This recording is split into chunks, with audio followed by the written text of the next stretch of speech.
Recording in progress. Yeah, good afternoon, everyone. Thank you very much for coming here today. It's our first meeting of the fall.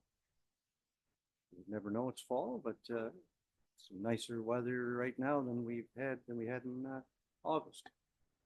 But again, welcome everyone. I'd like to call this meeting to order and ask if there's any declaration of pecuniary interest under the municipal bylaw. Seeing none, we'll move on ahead to minutes of the previous meeting resolution moved by Councillor Elliott, seconded by Councillor Gunson.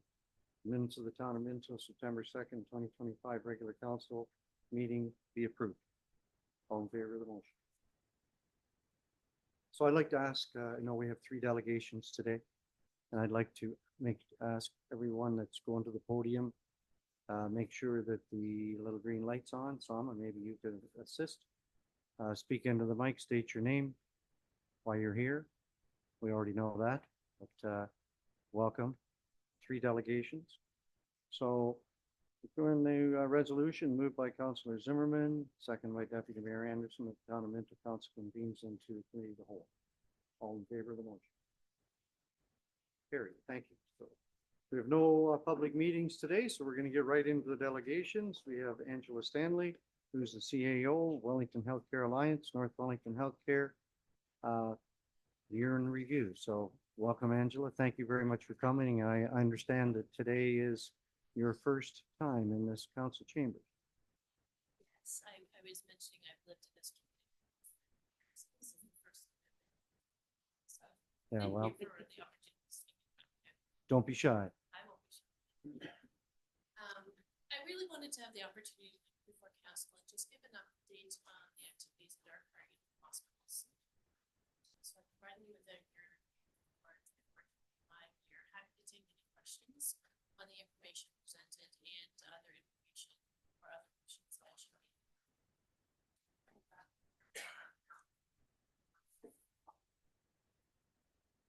Is it picking me up now? Yeah, just let you know. So Angela, we might have to ask you to start again. Do you want me to start again? Very briefly. Thank you for the opportunity to present in front of council. I'm here to just give you a year in review for 24-25, but I'm more than happy to take questions for the information presented or anything else that I might be able to answer. The presentation I have is in your package, so I'm not going to read it verbatim, but just to bring some highlights to each of the slides. As you know, obviously our communities are growing rapidly at a rapid rate. And I think what's interesting for council to know is that 25% of our population that we're seeing in our communities is 64 years of age and older. 11% of our population has anxiety type disorders. And with the aging population that we're seeing a 25% or 21% patient population that's experiencing high blood pressure. So again, chronic disease is becoming a significant issue as we're looking for patients and treating patients. The stats of interest for council are on the screen for you. I think what's important as we look at these stats is we've seen a 25% increase in emergency room visits for patients who are triaged. So when a patient comes into the emergency department, we triage them. And 1 to 5 is our triage levels, 1 being the most severe, 5 being the walking ill. We are seeing a 25% increase in patients that are triaged at a level 1 through 3. So people are coming into the emergency department sicker. This is resulting in a 10% increase in admissions and a 10% increase in our weighted cases. So this is really how we evaluate the acuity of patients. And what we're seeing at both of our North Wellington sites is an extreme occupancy fluctuation with average of 90%, but we see anywhere between a 50 and 120% occupancy. Our Grow site routinely is at 125% occupancy. Some of the areas that we've been focusing on at the hospital is really around recruitment, retention, and team wellness. So I'm pleased to say that we've been able to recruit 2 nurse practitioners to each of our emergency departments at North Wellington. Both of these nurse practitioners are homegrown. As a matter of fact, I hired Erin as a new grad about 15 years ago. So they're working 4 days a week in our emergency departments, really to support the flow of patients that we're seeing, but also to support our new grads. we're hiring a lot of novice nurses who takes about 18 to 24 months to become comfortable in the emergency department. And the skill and expertise of these nurse practitioners is really supporting them in gaining the skills that they need. We've been able to hire 2 new family physicians, one from Mount Forest and one from Minto Mapleton, and they're actively rostering patients. So that's exciting for us. This slide, I won't go into detail, but you can see there's significant activity for hiring for health human resource within the organization. And the next slide shows our professional staff recruitment.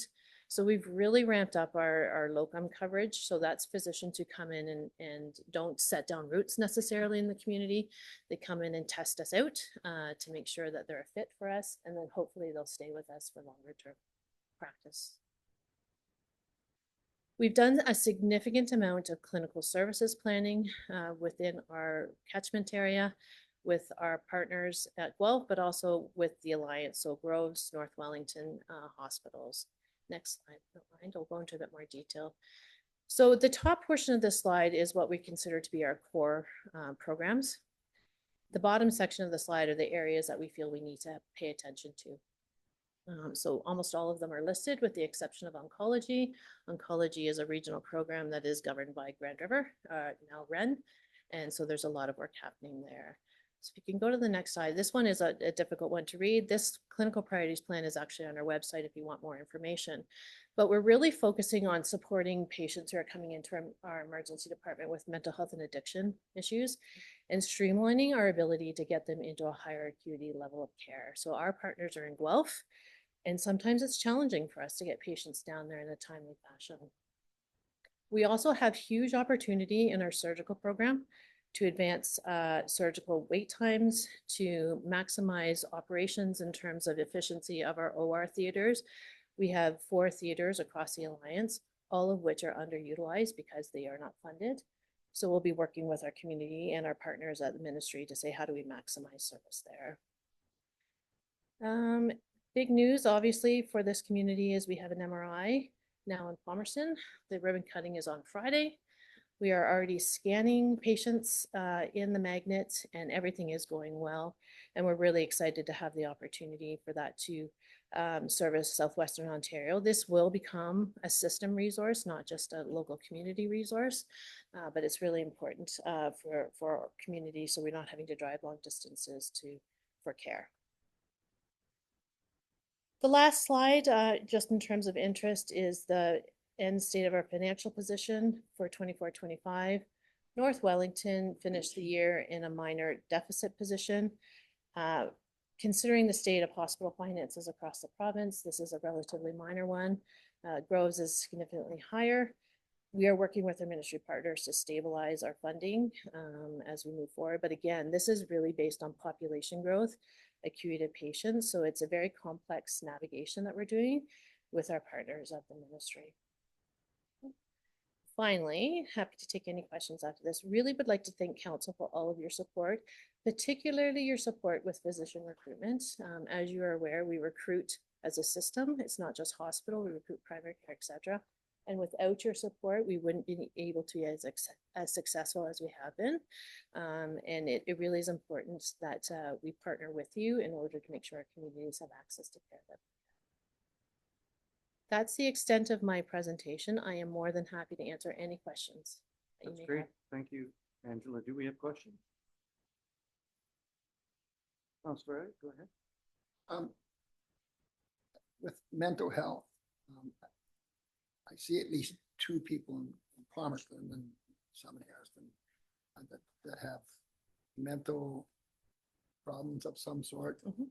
They seem to be out of control in different times, yelling and screaming and whatever, and doing things that are abnormal. Are they referred to the hospital? How's that work? How does somebody deal with trying to help them? So it really depends on the competency of the patient. So if they're deemed incompetent, then they can be apprehended under the Mental Health Act and be brought into hospital. If they're not, then they are responsible, or they need to access care on their own. We can wrap around community support for them. There's a lot of support in the community. I would say there needs to be much more. But until a patient is is apprehended under the Mental Health Act, we don't typically see them in the emergency department unless they're coming in on their own free will. So who would apprehend them? Our police? Yes. And they would in turn take them to the hospital or the emergency? So yeah, process typically is they come to our emergency departments. We are required to medically clear them. So to make sure that there's nothing happening to cause that exacerbation of mental health. So sometimes it's, withdrawals, there might be a pain issue, some underlying condition. Once we've cleared them medically and they're still considered to be needing involuntary care, then we would transfer them down to our Schedule 1 facility, which is at Homewood. And we also have a partnership with Guelph. So Homewood actually runs a unit in Guelph where we would transfer patients to, and then they assess and evaluate. And then they typically get discharged to community supports. So a person like myself, if I see that, would call the police, or who would I If you're call? concerned about safety of the individual or others, yes. Yeah. Embedded in our OPP, we have impact workers. So there's actually mental health workers who will go out on those calls with police as well, which is actually quite good. You need someone who's very skilled in mental health care, but they would actually go out with the police officer as well. Thanks. Questions? Go ahead, Deputy Mayor Anderson. Hi, greetings, Angela. Nice to see you. So my comments on working in Emerge, I don't work there all that often anymore, but there seems to be a vast increase in people who are showing up simply because they can't access healthcare anywhere else. Cannot get to their family doctor. I have a family doctor. I've been struggling with back problems. It took me a year and a half to get her to get me an MRI, which is not that almost. I know the system and I can't navigate. You call, you get sent referrals, you get a clinic appointment, they don't do follow-up, they say they are, but they're not going to. People end up coming to us finally because they're in such pain and such distress, or they can't access a simple thing like medications. So I know all the things we've done to address that. The NPs, I think we need more NPs to help with having clinics so people have access to primary care. Pushed really hard to help get that NP in Harrison because when Dr. Clark retires, our folks don't have anywhere to go. And if they're a senior living on social assistance, the cost getting to Palmerston for a simple appointment and then maybe having to go back for x-rays, which won't be open at that time, is an unbearable cost for them, never mind the care that they might need. So we support everything you do at the hospital, you know, from this, and I push all the time here about the needs that we have at the hospital and how important it is. As far as I'm concerned, you need a hospital to have an active, robust community. You can't attract industry if you don't have a hospital somewhere close by with an emergency department. But the challenges are difficult for sure. And I know everything you're doing, but I think we just need to get more on the ground practitioners, and I'm not sure how to accomplish that other than funding. I had spoken to John Nader and Matthew Ray about this. Like, you need the Canadian government, the federal government is responsible for the well-being of Canadians. They need to step up to the plate and dish out some more funding so that we can accomplish that. But that's just me sitting in council saying so. So agreed. Simple answer. I think it's such a complex, the entire health system is very much, I would say, in turmoil at the moment. And if we don't have a strong primary care and community and long-term care sector, the hospital sector fails. We will always be the safety net for our communities, always. And so we will continue to do that until the bookends of the system are right-sized and appropriately funded. But it's putting significant pressure on the hospital system, and it's putting significant pressure on smaller communities where physicians do everything, and sometimes all on the same day. So it's just challenge. Practices are shifting, how we train clinicians is shifting. So it's a very interesting time to be in healthcare. It's not without its opportunity if we can navigate the opportunity. Yes, indeed. Thank you. Thanks, Angela. I have a couple questions here. If we had more room in our long-term care homes, would that free up beds? Yes. The short answer to that one is yes.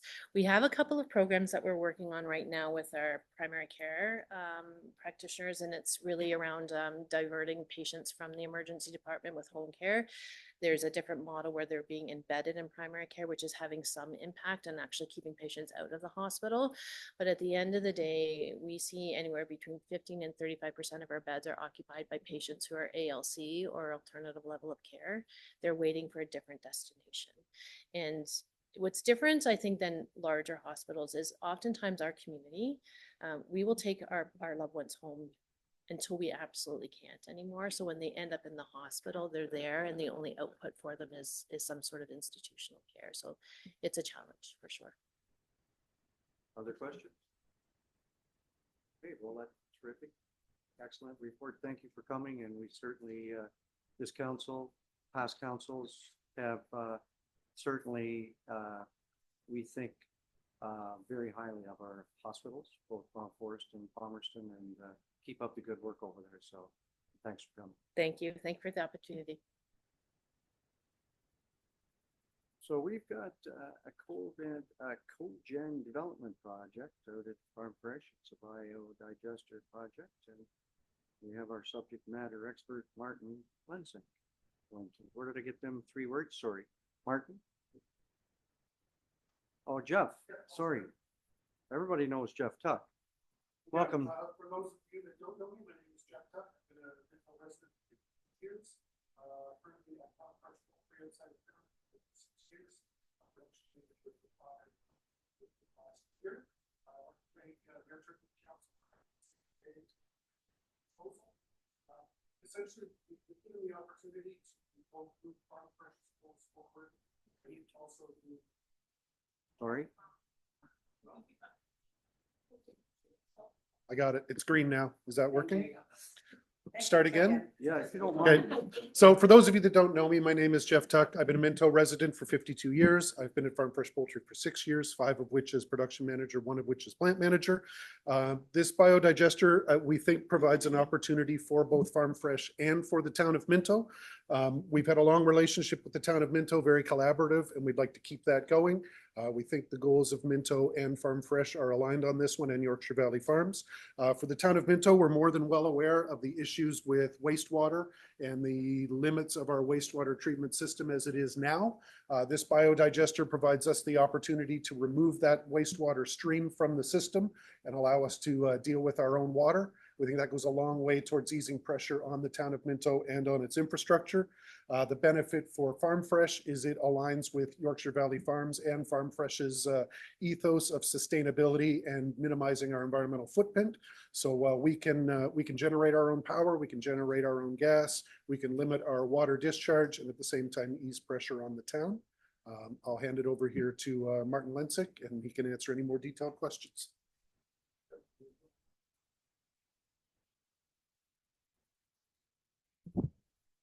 Now, So- welcome, Martin. Yeah, it's good to be here. Thank you very much. And I'm joined by Dave Ellis of Azura. So if you get into the microbiology of anaerobic digesters and how different this stomach is from your own stomach, then he'll answer the question. So just a quick, so LT2 stands for second procurement from the province of Ontario through the IESO. And we're proposing to do a project at Farm Fresh. And we'll just tell you just a little bit about it. So let's go to slide 9. Keep going. So what we're building is a very big stomach. Unlike your stomach, which only releases biogas periodically, this anaerobic digester will release biogas continuously. It farts all the time. So slide 9, it's a diagram, it's a cartoon. Keep going. Oh, what slide are you on? Upper right-hand corner. Okay, keep going, 2 more. Oh, there it is. So it's just a little cartoon in we're gonna put food on the left-hand side into the 2 stomachs, and the anaerobic bacteria, just like your own anaerobic bacteria, they will convert that anaerobic bacteria into biogas, and we'll make electricity and useful heat with that. Let's go back to number 7. So the primary inputs are, as Jeff pointed out, poultry byproducts. And then we're also going to be making provision in the design for things like broiler manure, corn silage, septage from the town someday, we hope, and organic byproducts from other sister plants to Farm Fresh Foods. Let's go to 16. So as professional engineers, and I've certainly learned a lot about the oath of an engineer, what is our obligation as engineers? We have to protect safety and the public. So just very quickly, how will we manage odors? All the organic matter will enter into a building which is under vacuum. There'll be a filter that removes that odor. So we're very, very sensitive to odors because we've done a project in Niagara where we learned all about odors. So suffice it to say, I'm scared shitless of any odor complaints. We'll take care of that next. Water, this is the one we just talked about with Jeff. So there will be no new water needed. And the ultimate scenario is that all the water that's now being discharged to the town will be used for nitrogen dilution. So the ultimate project will result in no more water to the town lagoons. Whereas the water that will come out of the system will be organic fertilizer and will be used by local farmers as organic fertilizer. So where are we at right now? We haven't talked to the neighbors yet, but we know that might be a condition you put upon us. Westerio Power, we've spoken to two individuals there, Cole McKnight and Duncan Morrison. So we know about the electrical interconnect. We've talked to Hydro One. So right now there's about 2 trucks a day leaving the plant, and the ultimate scenario will be only 1 truck leaving the plant. And that will be organic fertilizer to the farmers. Maitland Conservation Authority, we think we have to take up contact with them, but that hasn't happened yet, but we will. And we're very aware of spills, so we'll take care of that. There will be no liquids leaving the property. We'll have berms around the site. Is that number? Yeah, so why am I here? I'm here to ask council, we, our partners, Farm Fresh Poultry and CEM Engineering, we're asking council to empower Greg to complete a municipal support resolution form with us, without which we cannot submit the proposal on December 18th to the province of Ontario. The current Ford government says they don't want wind or solar projects in municipalities without the municipality first saying yes. So this is a very rigorous thing. Without your support, we have no project. So I'm hoping that as a result of this little we talk, you will empower Greg to, that form is in front of you. It's a cover letter with an attachment. There's yellow fields in there. We will fill those out in the next month, and then we'll ask Greg if he can complete it with us. Let's keep going so I don't go too long. So where will it sit? It will sit on the corner of Hutchinson and John Street in land now owned by Farm Fresh. That's a proposed location for the equipment, like next.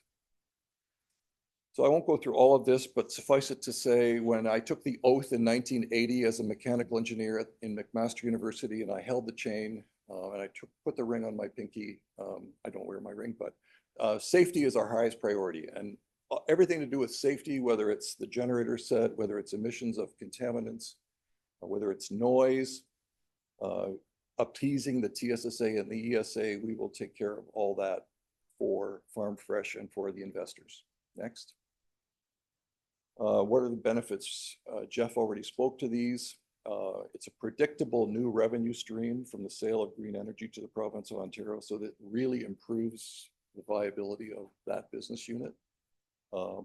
Ultimately, when we grow the project, they'll be able to save CO2, reduce their power consumption, reduce the amount of CO2 that they now purchase. And the big one right from the get-go is the cost of disposing byproducts. They'll save that. And the perception, if the 5 Ps of marketing are product, price, promotion, path, perceived value, this will really enhance Farm Fresh Poultry's perception. And the final one, I think this is the last slide. One more. This is it. Oh, go back one. This is, first Farm Fresh Poultry and then to the town of Harriston. Yes, town of Minto, pardon me. So helping them stay viable and removing 200 cubic meters a day of high strength wastewater to the lagoons. And someday we want to make sure we have opportunity so that your local septage can also be part of this, so we can treat that. That'll take a little bit of navigating, but we're going to make sure that the equipment can handle it. Done.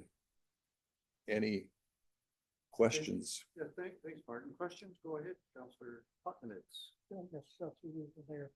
I'm assuming these things off gas, the system off gas. Is this going to be like a flare or anything like that? Oh, Part of the system? yes. So if you, in your, I don't know if you had a chance to look at the slide deck, but if you go back to, I think it's like, I don't know, go back a bunch. So the system will feature two things. It will feature both a vent and a flare. So go back one more. So there's the vent in case the flare doesn't work. So this is, if the pressure builds up, it will be vented, but OMAFRA or whatever they're called now, next slide. Every system must have a flare. So if the engine or the boiler can't use the biogas, it will be flared. Absolutely. And the vent is, we'll have filters on the venting system, right? For odors? Well, the vent, you mean filters in terms of odor? Yeah. Yes, absolutely. Carbon filters, yes. So yeah, we're very sensitive to the neighbors. I was involved in an odor complaint, so I know all about that. Any other questions about this exciting project? Yes, ma'am. So the hydro that you produce or the energy you produce, you have to sell back to the province. You can't utilize it to help run the company so it can become totally self-sufficient? We're gonna have both. Okay, So some, if you think about the engine in your car, Mhm. we're gonna have a bunch of those pretty big. okay, And some of them will put power onto the grid. Okay. And then a few will put power into the plant. The province and the IESO who are, yeah, I'm being recorded, right? I can't say it. Anyway, we won't talk about bureaucracy, but yes, it'll be clean. Some engines will go to the grid, some engines into the factory. okay. Thank you. You're welcome. Any other? Go ahead, Councilor. Finances. Who's paying to build this? And is there grants or is there any thoughts on who's, So the beautiful thing, when the province of Ontario is the counterparty, when they're signing to a 20-year contract, this is an easy project to finance. It's highly leveraged, maybe 10, 20% equity, 80 to 90% debt. The insurance firms love this project because it's no risk for them. So it's called non-recourse project financing. So it's based on the strength of the contracts. It'll be financed by the big investors in like Mutual Life, Sun Life, those kind of people. They love this kind of project. They're looking for long-term homes. so what kind of cost would it be to put something like that together? Somewhere between $5 and $10 million. Thanks. We'd love to get more grants. So Well, and I should say something about that because we had the privilege of meeting with the energy minister not just a few weeks ago. If the Carney government puts the investment tax credit back in, which was tabled during the Trudeau years and then taken off the table when he dissolved Parliament, if that investment tax credit comes in, that's an automatic 35% grant, so to speak. It's cash in hand. So we're really hoping that before we bid this job, the Carney government Ministry of Finance will have put the ITC investment tax credit back in. So I assume you've been talking to our MPPs and parliament people. You're planning on doing this? Ooh, I'd love to. But yes, we need to get to the federal finance minister because that ITC is critical to this business case. Yes. Go ahead, Councilor Potnitz. Yeah, one further question. The manufacturing of all the bits and pieces of this thing, are they manufactured in Canada or are they sourced outside of Canada? That's a good question. I'd love to hear more about what the origin of that, but I'll answer it this way. Say 2/3 of it is made here, and about 1/3 will come from Germany. Turn the mic off. None of it from the States. Councilor Zimmerman, go ahead. So this sounds like a really exciting project. Just wondering, is this going to add some permanent full-time jobs for the Farm Fresh group? Well, certainly one person must be empowered to take care of it because the Germans will tell you there's 5,000 of these in Germany. They'll say, this is your best cow. You sure better take care of it. And the stomach can go badly if somebody doesn't take care of that best cow. So will there be new additions to staff? I'm not sure. Yeah.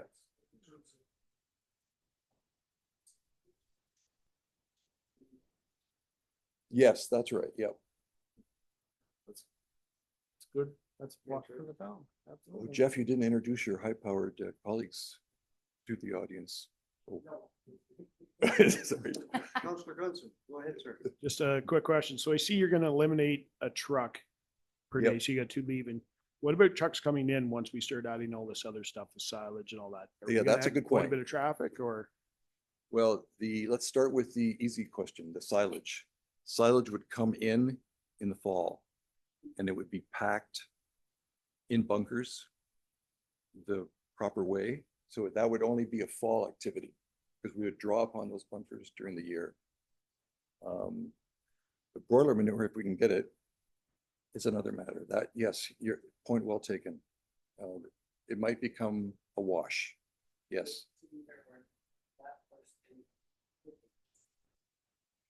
Yes. I see that's in the future, right? Yeah, for sure. Thank you. Yeah, one second. Microphone. Would you mind just taking a second going off the mic? Yeah, that's fine. Yeah. That'll work. That'll work. I think just for clarity, we should state that those trucks were just specific to the biogas, not the flow of product for Yorkshire Valley Farm Fresh to in and out of the facility. Right. Just so that Specifically we're to the clear. biogas project, right. Would you mind just state your name there, sir? Yeah, thank you for having me here. I'm James Goldthorpe. I'm the CEO of Yorkshire Valley Farms Farm Fresh Poultry. I have three questions. Three. First question, bricks and mortar, is that what I'm hearing? You're gonna, the Hutchison and John, rebuilding the building, put this in? Most of the vessels will sit outside, but there will be one master building where the receipt of material is, yes. When you talk about water, you'll still use water from the town of Minto? You'll still be using relatively the same? And the last one, is it, so you're generating hydro electricity and using it in the building, and when you're not using it, this is a 24/7 operation, pretty well. Yes, that's right. And yeah, and just remember, there'll be a split. Some engines will produce power for the grid and other engines will produce power for the factory. They'll be distinct. Hydro One and the ISO are very fussy about that. They need to be able to interrogate the engines that are putting power on the grid. They won't willy-nilly let us sort of run sometime and others of it. To the mayor's point. Yes, sir. To the mayor's, we have storage capacity, so you can build for a period of time, but then you have to turn it back on. Oh, yes, that's right. Oh, good point. Yeah. So we can store gas and we can store hot water. So there will be a big balloon bag. There'll be a bag that stores the gas and stores the hot water. That'll be part of the system. So if the anaerobic digester is producing gas, but the province doesn't want our power for a particular hour, we will not be venting, we will not be flaring, we're putting the gas in a biogas holder bag. That will come from Germany. And so this is the third one in Ontario that you're working. Oh, no, there's many of these. Okay. Now, if you want to distinguish between farm-based anaerobic digesters Yep. and industrial, oh, So Martin, I asked you that question before, and you said, I think there's one in Windsor and one up oh, north. yes, I'm working on more LT2 projects. Okay. Yes, other LT2 projects with different technologies. Yes. Go ahead. I have another question. This may be way out there, but when I first started on council, we were out at a tour out there with this flywheel technology that stored hydro that could last for, 15 minutes to cover the province, and it constantly monitored the use and the need and any connection, any connectability there. If you've got extra gas and they need extra hydro, and does that work together? It's not there anymore? Oh, okay. All right, well, I didn't even realize that. I just remember that tour, thought it was pretty cool, thought we hadn't heard very much about them recently.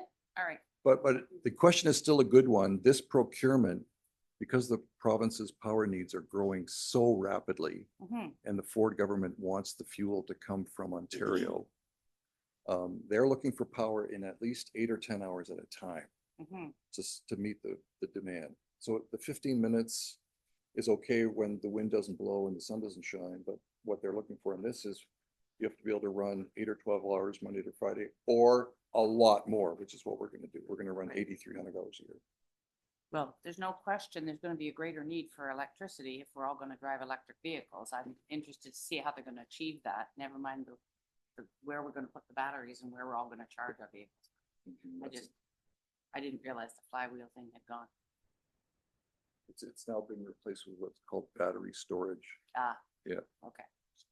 Still a need in the system Mm-hmm. because of wind and solar. Other questions for Mark?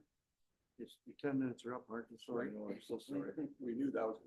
So, we're Through you, going- Mayor. Turton, Okay, sorry. thank you. If I can, I just kind of have a resolution for council maybe to consider. I know that they're asking for support, so that the council of the town of Minto receives a delegation from Hogan Developments regarding a request for municipal support and grants municipal council support resolution for the farm fresh foods biogas project. That's kind of what we're looking for. Will that cover it? Okay, can I have a mover and a seconder? Councillor Elliott, thank you. Seconder, Deputy Mayor Anderson. Does everybody understand what we're voting on here? Okay, then we're going to vote. All in favor of the motion? That's carried unanimously. So good luck with this project. What are we talking? A year, 2 years, 3 years? Well, if we get an award in the first quarter of next year, we're gonna come here, back here for a party. A party. Party. Oh, yeah, all party. right. I'd like to know what somebody that graduated in 1980, civil engineer, what's your idea of a party? Oh. Good. Martin, thanks a lot. Don't answer that. If you guys want to stay, Yeah. we've got some really interesting stuff coming up. Safe Communities, Christine's going to speak next, or you can leave. Suit yourself.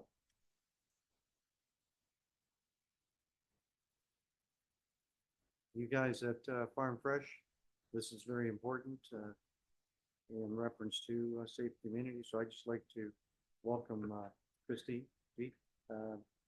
She's representing the county and the county of Wellington, and Minto is a part of Wellington County. So Christine, welcome. Thank Is you. that microphone? It's green. Yeah. Yay. Okay. Thank you very much for having me. Good afternoon, everyone. I'm pleased to share that Wellington County has completed its 2025 review of the Community Safety and Wellbeing Plan. This updated plan reflects our ongoing commitment to meeting the evolving needs of our community. With a strong focus on key issues such as mental health and addictions, building safe and connected communities, and fostering a sense of belonging for all residents, we continue to work together to make Wellington County a safer, healthier place to live. As required by the Community Safety and Policing Act, this review is conducted every 5 years to ensure that the services and programs in place are effective, responsive, and aligned with local needs. We can move through as I'm talking. There's a lot of pages in it. I'm not talking to specifically each of the pages, so. A community safety and well-being plan must include 3 key components. First, the identification of local priority risk factors based on community consultations and reliable data, which we receive from the hospital as well as from OPP and public health as well. Second, the use of evidence-based programs and strategies that directly address those risk factors. And third, measurable outcomes with clear performance indicators tracking our progress and impact. I'm proud to say that through collaboration and commitment, we have not only met, but exceeded the provincial requirements for this plan. Yay. And it's already, we presented to County Council and they have approved it. And it's on our website at Wellington, our safewellington.ca, as well as on the Wellington County website too. Thank you to all of the organizations, individuals, and Wellington County departments who have contributed both to this most recent update and to the ongoing success of the plan over the past 5 years and future 5 years. Your dedication is what makes this work meaningful and impactful.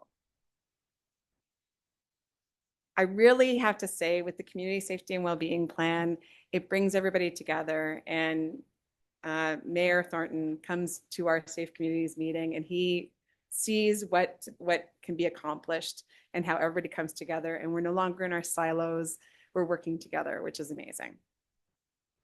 It has been and so actually I'm going to tell you a little bit about what we do at Safe Communities on top of this community safety and wellbeing plan. It's been a very busy and exciting year for Safe Communities Wellington County as well. Not only did we revise the community safety and wellbeing plan, but we also made great strides in increasing its visibility and impact through 2025. We have continued to expand our exposure across Wellington County through a variety of social media and media campaigns, focusing on issues that affect us all: falls, motor vehicle collisions, mental health initiatives, accidental poisonings, and farm and home safety, just to name a few. On top of it, we also deal with agricultural machinery and tools, sports and recreation, pedestrians and cyclists as well. Our presence in the community has been strong. This year we attended the Drayton Farm Show, the Wellington County Farm and Home Safety Association Pancake Breakfast, the Lights and Sirens event in partnership with Fire and OPP, as well as the Fergus Lions Home Show and the Active Living Show at Fergus Sportsplex. We also participated in the Spring Frank, of course, like all these words, in the Spring Fling through the Community Resource Center.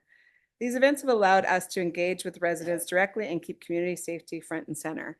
And the point that I'm trying to make is that we're working together, again, kind of reinforcing the fact that we're all coming together and working together. One of the highlights of the year, which is actually coming up again, is our Safe Communities Day, which we expanded from a one-day event into a two-day program held on October 1st and October 2nd.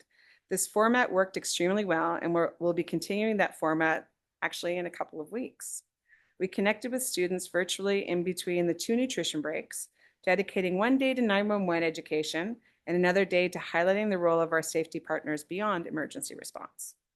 The result was incredible. We reached over 750 students.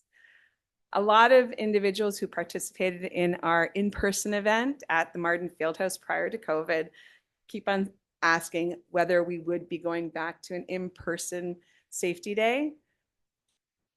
We just can't have the amount of kids at the Martin Fieldhouse in one day. And so that's why the virtual has actually worked out exceptionally well. This year, we could actually see 800 students potentially. So it's amazing. Looking ahead, we are making it a priority to attend more events and, importantly, to engage more youth in our work. Youth engagement is not only a focus of our community safety and wellbeing plan, but also a necessity for building safer communities over the next 5 years and beyond.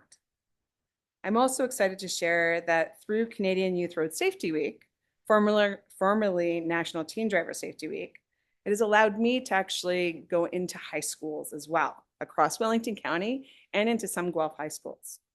A new initiative called Snap for Change is empowering youth to identify and report issues in their communities, whether it's potholes, speeding, or other safety concerns. The initiative gives young people a voice and ensures that their perspectives are part of shaping safer communities. In closing, I want to thank you for listening and for your ongoing support of Safe Communities Wellington County. Together, we are making a real difference. I look forward to continuing this important work with all of you in the months and years ahead. Thank you. Thank you, Christine. Is there questions for Christine? Go ahead, Miriam. Not so much questions as comments. This is an area I'm pretty passionate about from a whole raft of levels. My husband sits on county council and is the chair of social services. So our social services is drastically lacking in the county area. 2 years ago, I think I attended a thing at Aboyne and asked how they contacted people to let them know, and they finally came up with a shiny little card. But I would challenge anybody to take that card. I wanted to go to the symposium, they wouldn't allow me, and phone those numbers, because you won't get an answer. You'll get an answering machine maybe. So people now know David's role in social services, so they come to his store when they can't find help. I have asked for years, what would a woman do if she was living in an abusive relationship up here and she had a 5-hour window because buddy boy went off somewhere and she tries to find help? She will not. And if he comes home while she's looking, she's going to be dead. We need to do better. I know we're doing lots, but we need to do better.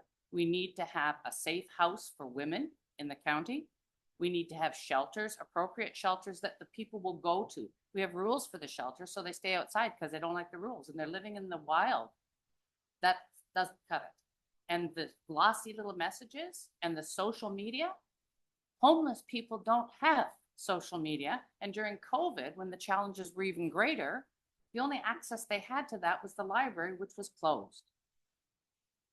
So people need to help. They need to give help where it is. And people know that David and I are pretty passionate about this with our Christmas dinner. Now we're running the community pantries and we're spending $150, $200 a week to source each of those pantries. So the need is huge.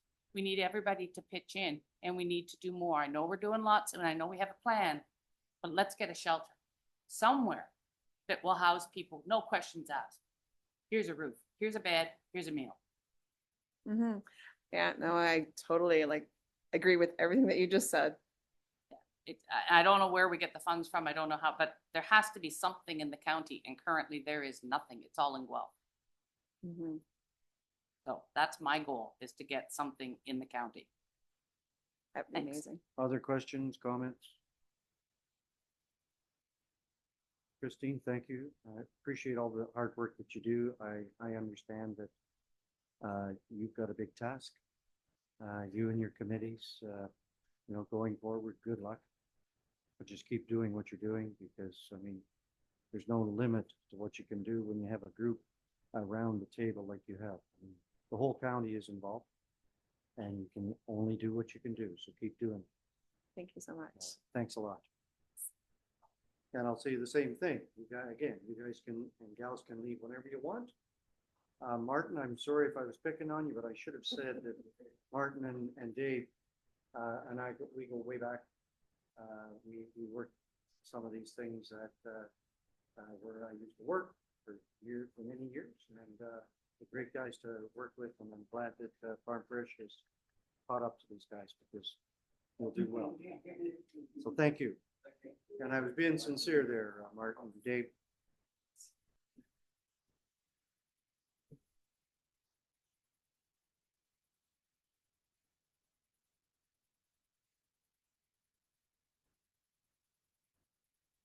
So we're now into public question period. They all want.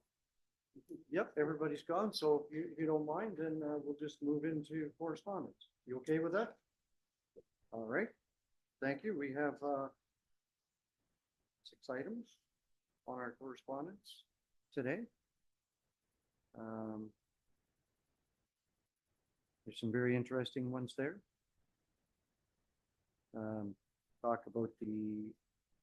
I'll just talk about a couple that I know a little bit about. The municipality of Blue Water closure of before and after schools. I talked to Matt about this and in Minto, things are really good. Here we have the after school program and it's subsidized by the users. So if it's going to be, if it ceases, it'll be us that stop. So I talked with our chief about the township Terrace Bay, and that's the fire system certification requirements. And he's okay with the way it is. They are. I don't know. Is there other things that anybody wants to have pulled out? Okay. Well, we have a motion by recommendation moved by Councilor Potvin, seconded by Councilor Elliott. Council received correspondence as information. All in favor of the motion? Carrie, thank you. Okay, so committee minutes for approval, we have none. We're going to move right into the staff reports, and the first one is the ECDEP 2025-016, a structural grant, H15 for Scoop It at 30 Elora Street, South Hairston. And I'll ask our Director of Economic Development, Belinda Graham, to present. Thank you, Mayor Turton. Yeah, this is pretty short and sweet, so everyone should be familiar with Scoop It in downtown Hairston. Maggie's spent the last few years doing a lot of improvements on that building, both noticeable and not noticeable, which is great to see. This is another structural improvement that she's looking to do here, which is basically repairing the stone foundation. The cost for this is about $3,700. It's not a lot, but every little bit that we can help people is helpful to them, especially small businesses in our core. So Terry and I have reviewed this request, and our recommendation was $925, which for our structural grants, we do look for a 3-to-1 return. And the ACDAV committee reviewed this electronically and supported the recommendation. So that's that. So the recommendation moved by Councillor Johnson, second by Councillor Zimmerman, that the Council of Town of Minto hereby receive report ACDAV 2025-016. It's a structural grant, H15, Scoop It, 30 Elora Street South, Hairston, prepared by the Director of Economic and Community Development for information purposes, and further that the Council of the Town of Minto approves the structural grant H15 for $925. Questions for Belinda? All in favor of the motion? Carried. Thank you very much. Number 2 then, Belinda, go right ahead. Yeah, so this is an exciting one. Awesome. So folks know Glenn Hall. He's been involved in economic development both at the chamber and town for some time. So I will note that he was not involved in approving his grant here. He was not included in that. So Glenn is moving his business back downtown into Dave Richenbach's building and has been working on the interior space. And this is a sign request. It's a $2,100 and $2,160 grant cost for the sign. So it's a matching grant up to $1,000. So the committee approved the matching up to $1,000. So he would get the $1,000 grant towards his signage. Okay, we have a recommendation moved by Deputy Mayor Anderson, second by Councillor Potnovitz, that the Council of the Town of Minto hereby receives report ACDAV 2025-017, signage grant H38, OSUM, 28 Elora Street South, Hairston, prepared by Director of Economic Community Development for information purposes. Further, that the Council of the Town of Minto approves the signage grant H38 for $1,000. Question? All in favor of the motion? Carried. Thank you. And I'll pass the chair over to Councillor Johnson. Thank you, Mayor Turton. So we're looking for some money. Mike's here to talk about it. We're looking for some funding. Thank you, Chair Gunson. Yeah, this is just Go ahead. a quick report. Last year, we did do the same report looking for an endorsement for Arthur Street West in Hairston. Last year, we received a letter back that to reduce the scope for a project for 25 just for the engineering, which we were successful. So we received 150,000 for those purposes this year. And now we have to reapply for the actual construction phase of the project. If we were successful, then we'd be looking at 90% grant on roughly $3 million. So if there's any questions? Thanks, Mike. I'll read the recommendation moved by Deputy Mayor Anderson, second by Councillor Elliott, that the Council of the Town of Minto hereby receives report PW 2025-019, conducting links funding prepared by the Roads and Drainage Manager for information purposes. And further, that the Council of the Town of Minto approves and endorses the submission of an application for the Highway 23 Arthur Street West project in Hairston under the 2026-2027 Connecting Links program. Any questions for Mike? Seeing none, I'll call for the vote. All in favor? Thank you. Thank you, Mike. And I'm going to pass the chair back to Mayor Turton. Okay, thank you. So we'll move along into Planning Department 2025-01. It's a zoning bylaw amendment, ZBA 2024-08. It's on WT land, LP 47 Main Street East, Palmerston. And I'll ask Zach Prince to present the report, please. And Sama, you have a second. Thank you. Thank you, Mayor Turton. Is this microphone? No, it's not? Okay. Took that one first. Thank you for pointing that out. Yeah, no worries. I thought you guys switched that up. Thank you, Mr. Mayor, for introducing the application. Planning staff have provided a recommendation report for zoning bylaw 2024-08. This application would rezone lands that are currently zoned highway commercial to a highway commercial site specific zone to facilitate the construction of a 58 unit 4-story mixed use building. So retail, commercial uses on the ground floor, and then residential apartments above. The site-specific zoning seeks relief from the maximum building height, required parking space setbacks to residential uses, minimum residential floor unit, area requirements, and the required number of loading spaces on the site. So Quinn has the site plan up there, which is great. So council may recall there was a public meeting held in September 2024 for this file. There were members of the public that came out and spoke to the application. They did have a number of concerns, some related to the building and site configuration, compatibility of the building with the neighboring residential uses, impacts to property values, concerns with pollution, noise, increased traffic in the area, and some site plan details, lighting, privacy, buffering. Planning staff have reviewed the technical reports that have been provided, town staff and the consultants as well too have reviewed. All the information submitted, staff have provided a planning opinion and an analysis of the compatibility on the site as well too. As council can see in the screen, there's a rendering provided for the building to give an idea of the size that we're talking about. The property is also located across from TG Minto in Palmerston, and not part of this development, but what will work in with this development is the actual roundabout redesign in this area. So this development will feed into the roundabout. What's not shown on this actually is there's a fence proposed separating the residential uses from this use, which is kind of the main use, the main way of addressing compatibility between the uses. There were concerns with traffic. The applicant has provided a traffic study, which has been reviewed by the county and trade engineering. They also provided a shadow analysis of the building, and that through that study that was demonstrated there would be no impacts regarding shadows to the neighboring property.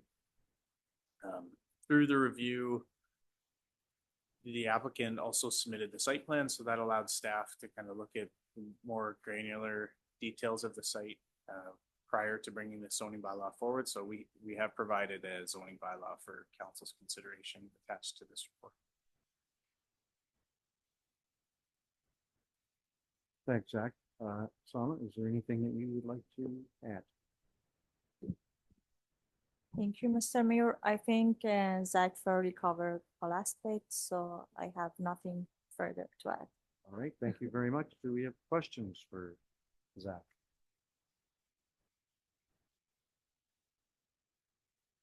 So before we do that, I should read the motion.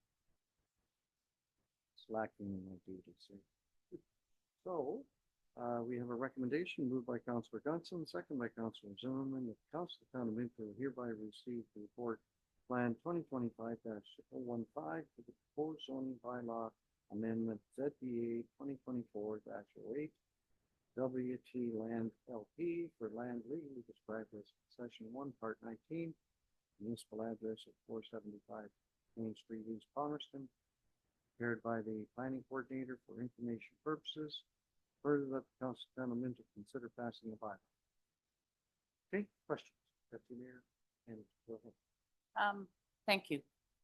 I tried to blow up the maps and see what is the distance between the back of the homes that are already existing to the edge of this property, and that fence is going to be constructed, because I'm thinking it's going to whatever you do, it's going to drastically change the look out their windows, which they complained about at the time of the last meeting, right? Because they paid a higher price apparently to have a clear view, but I can't make out what the distance is between the two. So the property line on the left-hand side abuts the rear property or is the same property line as the rear of the houses. So the fence will be going on the subject site, not on the property line. Distance from the face of the building to that property line, the parking spaces are roughly 18 feet wide with an 18-foot aisle. So it'd be in the neighborhood of 50 some odd feet between the building and the property line. Okay, and additionally, the parking space, it sounds like there's one parking space allotted per unit? That is correct. That was not a relief that the applicant sought. That's what our zoning bylaw requires. So, and we were very clear that staff would not be receptive to a request for a reduction in that parking. Well, I'm thinking there needs to be an increase, because how many people have one car? We can Right? only require what the zoning bylaw specifies, and I'm not disagreeing with you. So do we have any idea where all that extra parking is gonna go? Where those people are gonna put their vehicles? Because Unfortunately, we don't have a municipal parking lot in that area. That's something that'll have to be addressed through the lease agreements. That the leasee understands that, you know, there is limited parking on site and only one space per unit is allocated. okay, and what about the little house that's there? Is it, there's this one little house that's sticking in the corner there. I know there's people living in it, but I don't know who it belongs to anymore, but it's gonna get all squished in with all this stuff, but That so I can't remember, a few years ago, this house was severed off of that Yeah. entire parcel. So hopefully the property owners who purchased that house were aware of what was around them. It's one of these lovely buyer beware that if the property is zoned for a specific use, doesn't mean it's going to be a field forever. Obviously would have that right to change to what the uses are permitted or what's permitted in that I zone. remember discussion, somebody could open a shop there or something. I can't remember who the owner was at the time, but right, and it looks like there's people renting it or. Yeah, I don't know if the owner resides there or if it's a rental unit. I'm not aware. Anyway, I have some concerns about parking and the sort of space for everybody, because I think it's gonna become an issue down the road. Right, they're gonna park wherever they can find a spot. And that's gonna cause problems. And I do have that identified in the site plan agreement. So the owners will be aware of that. And again, it would be, there's no on-street parking anywhere in that area. I know. So but- it would have to be dealt with through the lease agreement, and the landlord would have to be in control of that. Okay, thank you.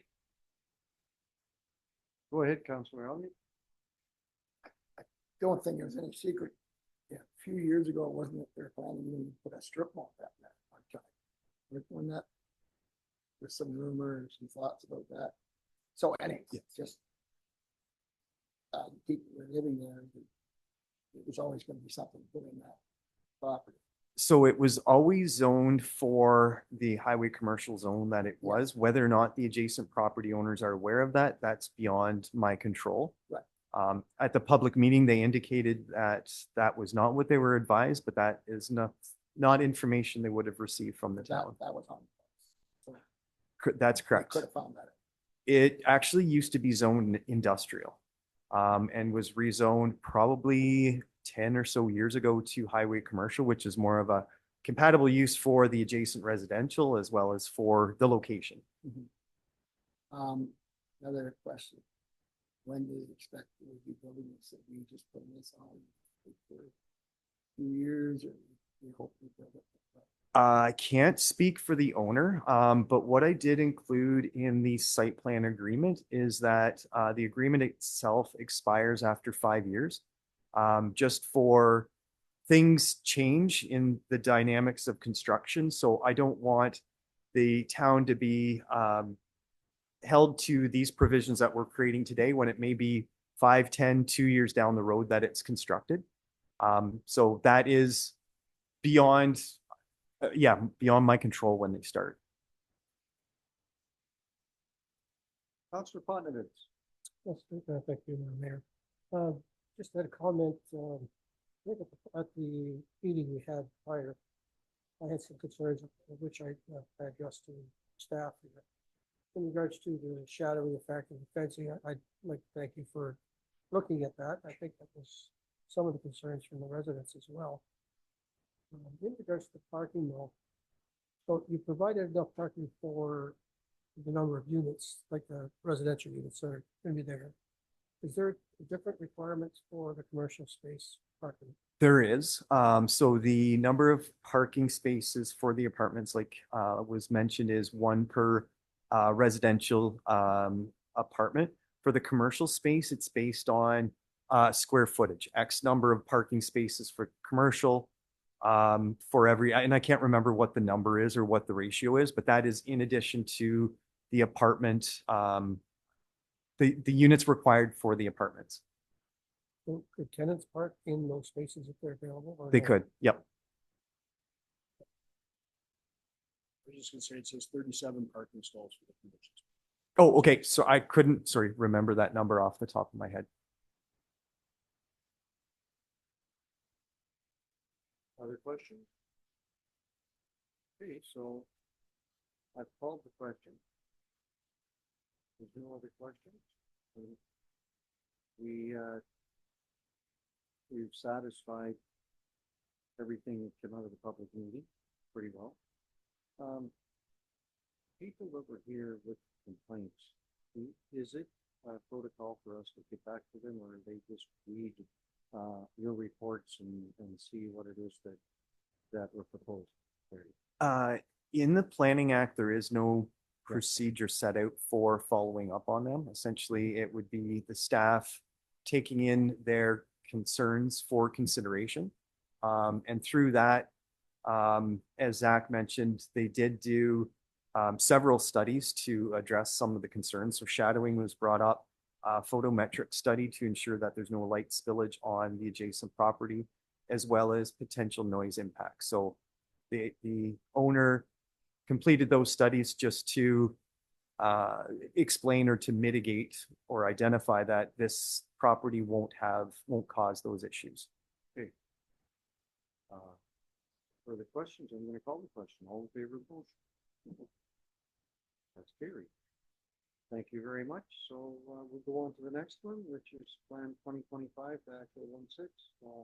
SPC 2024-01, and it is WP Land Limited, 475 Main Street East, Palmerston.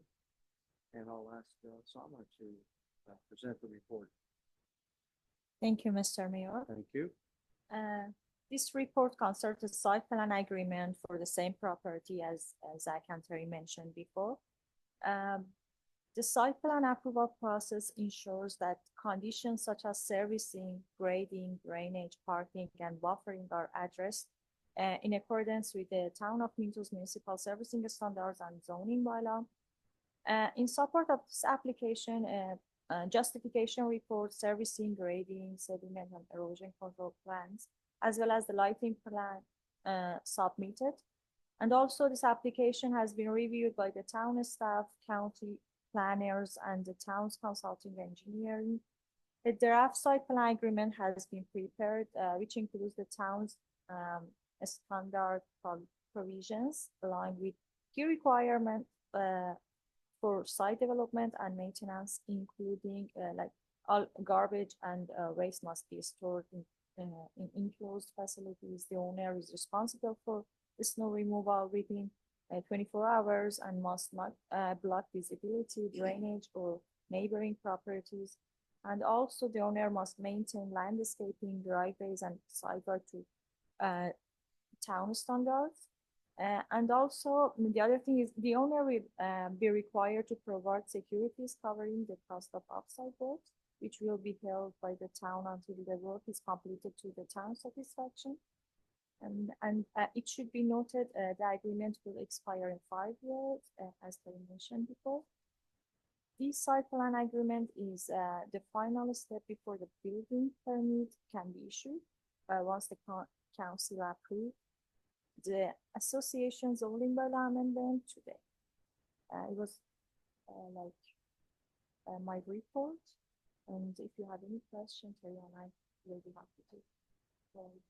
Okay, thank you. Some of the recommendations moved by Councilor Popovich, second by Councilor Elliott, that Council Tom Minto received report plan 2025-016 regarding SPC 2024-01 WP Land Limited 475 Main Street, East Palmerston, prepared by the planning coordinator for information.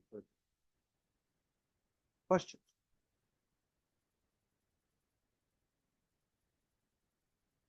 Looking at that, the site plan, free garbage containers. Do they sort? Or does everything go in there? Typically there's one for garbage and then there's one for plastic and the third one would be for paper products. The capacity of them, I'm not sure. These facilities would be emptied by a private contractor on behalf of the owner and not like county solid waste services. So if they get filled up quick, obviously it would just mean that contractor is out more often to empty them. Sure, and I mean, it's fairly clear there on the turning radius for the truck, depending on what size it is, I guess. So. Question. Yeah, we're gonna follow the question. That's carried. Thank you. So we'll move along to the draft plan subdivision of Remark Homes, that's plan 2025-017, 23T dash 15-15004. And I'll ask Zach to present. Great. Thank you, Chair Turton. So as noted, this draft plan goes back to 2015. It was originally draft approved. Roughly, you can kind of see the lotting there for phase one. That's fit what the original draft plan looked like. The applicant has resubmitted a red line, oh, not resubmitted, but submitted a red line amendment. So effectively a new draft plan on the property. This draft plan basically increases the density from singles to townhouses. So they're proposing street townhouses and stacked cluster townhouses, 2 blocks of those. Council may recall there was a public meeting held in September 2023 for this zoning bylaw amendment, and the associated draft plan was on at the same time. Since that time, almost 2 years, the draft plan has been resubmitted, and one of the key changes is the extension of Clark Street going into the adjacent industrial area, ultimately connecting to Minto Road. And that's resulted in a loss of units. So there was originally 100 units proposed on the property. That's been reduced to 82 units. The zoning bylaw considers some site-specific amendments to the street townhouses and to the cluster townhouses. One comment that came up from the public meeting was regarding parking.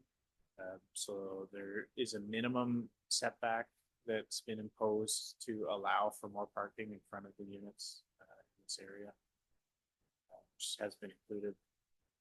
There's a number of draft plan conditions that are proposed to accompany the draft plan. So we're asking for 2 things today. One is to endorse the red line amendment and the conditions that are included in the report, and those conditions will be sent to the county as part of the draft approval process as town of Minto conditions, among some of the other conditions included in there. And then the second part is the zoning amendment, which has also been included here for council's consideration. There, since the, well, maybe not since the public meeting, I guess there was a severance application, and Quinn, maybe if you go back to the original thing you showed there, it had 2 phases on it.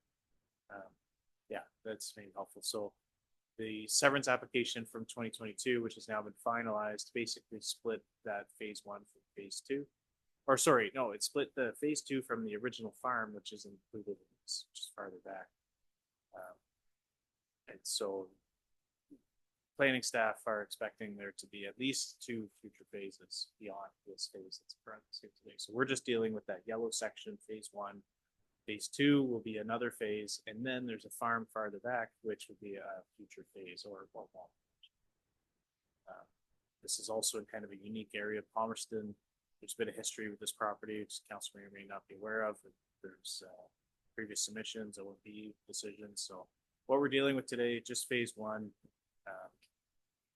We've tried to address future kind of considerations for access for that driveway of the farm parcel. There's proposed emergency access going to Mary Street to the east there as well.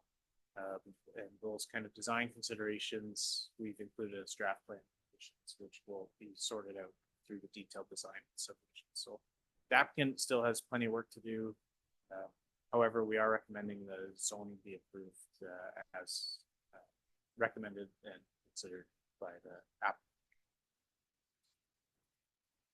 Donna, is there anything that you would like to add? Okay.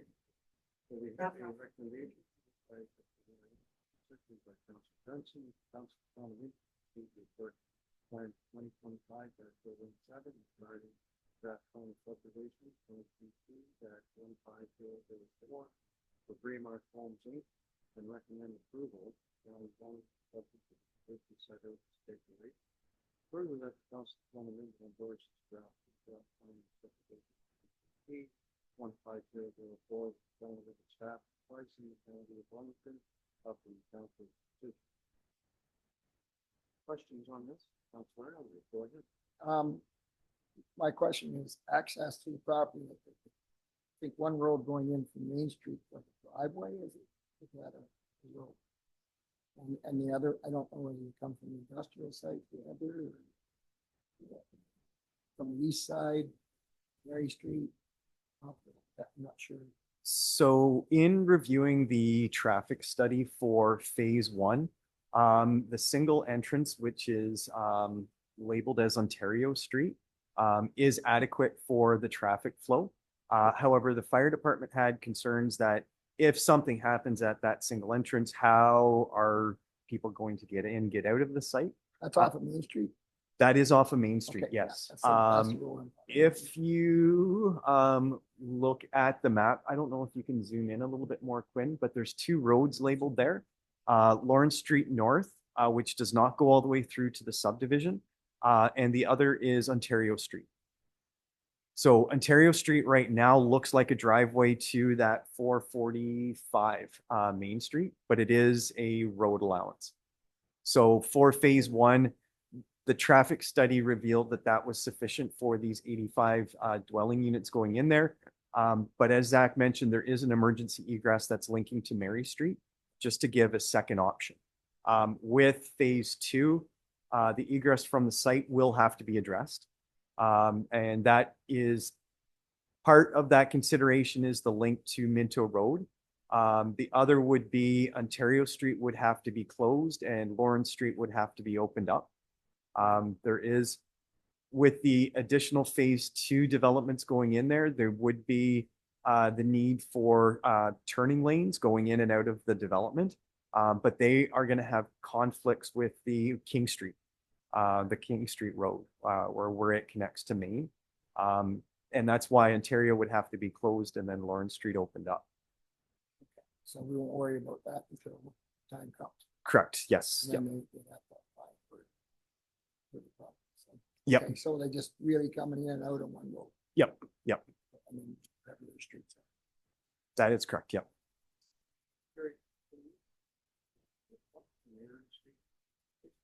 Way back there on the right.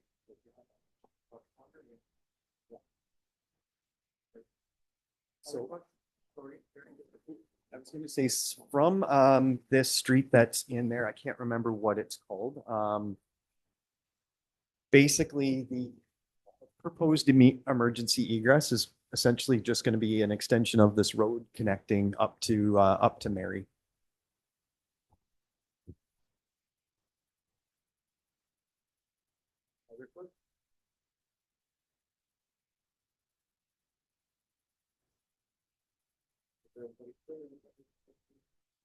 Voting on here, I will, did I already read the motion?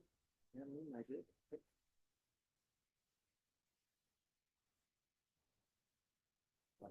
I have a question. Sorry, go ahead. So this one is to staff.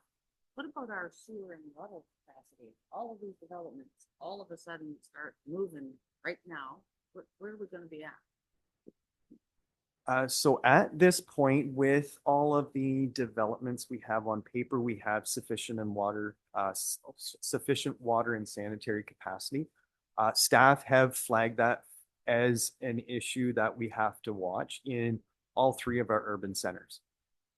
But 'Cause I'm at just this, looking at all of these and thinking, wow, if they all of a sudden went booming ahead, it And would be quite a change. in our- Public Works is very nervous about that. Okay, So- all right. Well, I didn't but, mean to yeah, add to the nope. nervousness, but I was just curious. Thank you. Okay, so I'm gonna call the question. All in favor of the motion? That's carried. Thank you. We'll move along to the Plan 2025-018. It's a zoning bylaw amendment with ZBA 2023-02, creating Mark Holmes Inc. in Section 1, Lot 23, Palmerston. And I will ask Zach to present.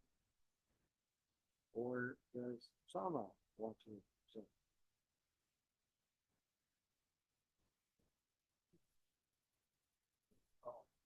Sorry, through the chair. Oh, Thank that's you. fine. Yeah, so the zoning, similar to the draft plan, the zoning obviously deals with this being a medium density development with street townhouses. The site-specific zones we're recommending are one specific area to deal with the cluster townhouses, which are more like your kind of stacked townhouses, and those are located to the west of the site. The so that shows the old zoning. And the new zoning.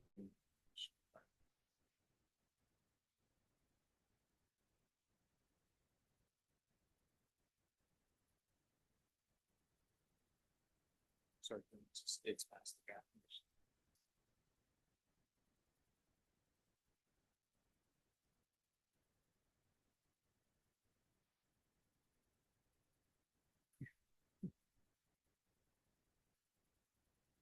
Oh, there.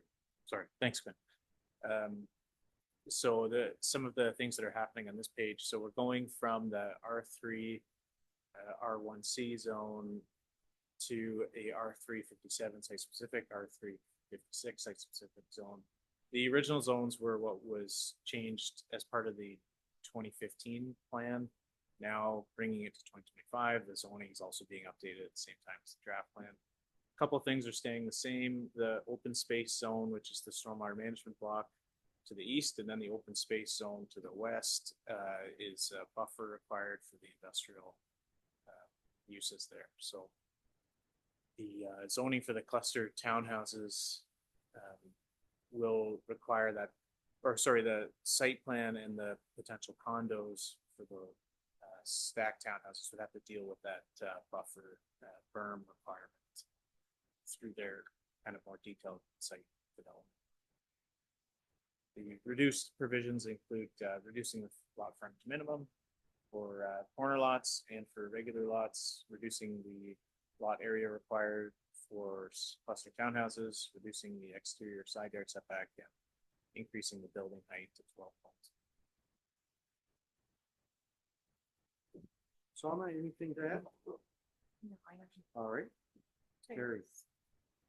Sorry, one thing just to add, Zach alluded to it in his, for the previous report. But part of that R3-56 zone, so those are street townhouses. Concerns were raised, with respect to on-street parking, at the public meeting. Those lots, one of the sites or one of the specific zones in there is actually an increase in lots of the front yard setback.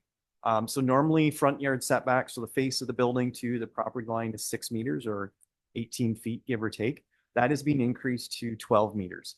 And essentially to allow for 2 parking spaces in tandem on the driveway. And that's to alleviate the concern of, with street towns, you've got lots of driveways, you have limited area to park in between the driveways. So that was in an effort to do that.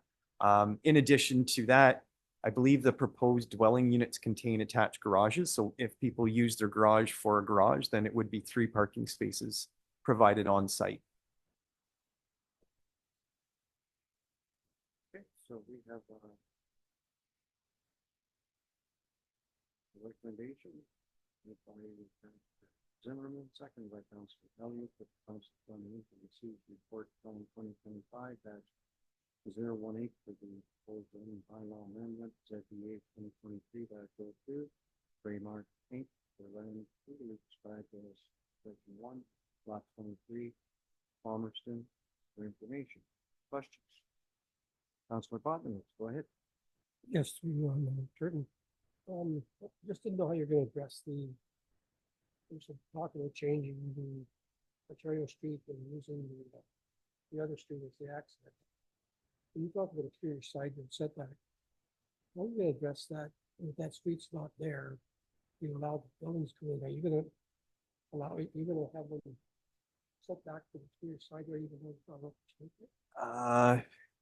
We wouldn't be able to require it. So as soon as the street went through, those units would turn, as soon as it's a street, not a private property, it would switch that, as you mentioned, to an exterior side yard setback, and it would be legal non-conforming.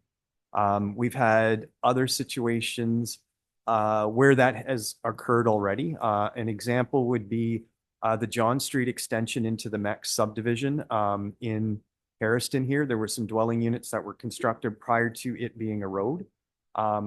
We do flag it to the applicant as a concern that they may want to have or take consideration to that. But there is nothing that we have proposed in the zoning to make that happen.